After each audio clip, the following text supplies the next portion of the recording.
ફૂડમેક Asia 2016 આ આયોજનમાં તમારો કંઈ અભિપ્રાય?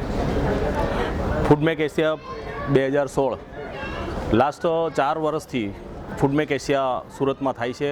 ખાસ કરીને કહેવાય કે એક કહેવત છે, સુરતનું જમણ અને કાશીનું મરણ. તો જ્યારે આવું ફૂડ બાબતે સુરતનું આજે નામ હોય, સુરતનું જમણનું નામ હોય, એમના ભોજનનું નામ હોય, એના સ્વાદનું નામ હોય, ત્યારે ફૂડમેક એશિયા એક એવો અર્થાત પ્રયત્ન કર્યો છે કે જેમણે આજે ફૂડ ઇન્ડસ્ટ્રીને એક સરસ મજાનું પ્લેટફોર્મ આપ્યું છે. ફૂડમેક દ્વારા આજે આ વનિતા વિશ્રામ ગ્રાઉન્ડની અંદર ખૂબ સારા ફૂડ ઇન્ડસ્ટ્રીયલિસ્ટને એક પ્લેટફોર્મ મળ્યું છે. આની અંદર મશીનરી પ્રોડક્ટ્સ, જેવી રીતે અમે અહીંયા કેક્સને બેકરી પ્રોડક્ટ્સ છે, એવી રીતે અન્ય ફૂડ પ્રોડક્ટ્સ સાથે ફૂડમેક એશિયાએ એક સારામાં સારું ગુજરાત, સાઉથ ગુજરાત અને ખાસ કરીને કંઈ દેશ અને વિદેશની અંદર ગુજરાત અને સુરતની પ્રોડક્ટને વધુ વેગ મળે એવા અર્થાત પ્રયત્નો કર્યા છે. એટલે ખાસ આને હું ફૂડમેક એશિયાને ખૂબ અભિનંદન આપીશ કે આવા પ્રયત્નો એમના હંમેશા કરતા રહે અને અમારા જેવા ઇન્ડસ્ટ્રીયલિસ્ટને ખૂબ સારું એવું પ્લેટફોર્મ મળે.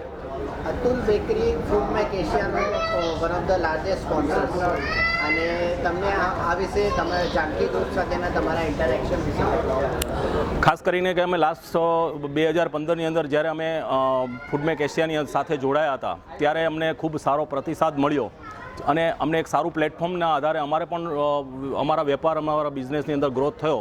તો અમે 2016ની અંદર પણ અમે વિચાર્યું કે અમે કેમ નહીં કે ફૂડમેક એશિયાની સાથે એક એવી ડીલ કરીએ કે જેને એમાં આપણે મેઇન સ્પોન્સર હોય અને એના આધારે અમને વધારે ને વધારે હજુ પણ અમારો ગ્રોથ થઈ અને અમારી પોતાની પ્રોડક્ટને અમે સારી રીતે ડિસ્પ્લે કરી શકીએ, સારી રીતે અમે પ્રેઝન્ટ કરી શકીએ, નવી ઇન્ક્વાયરી જનરેટ થાય.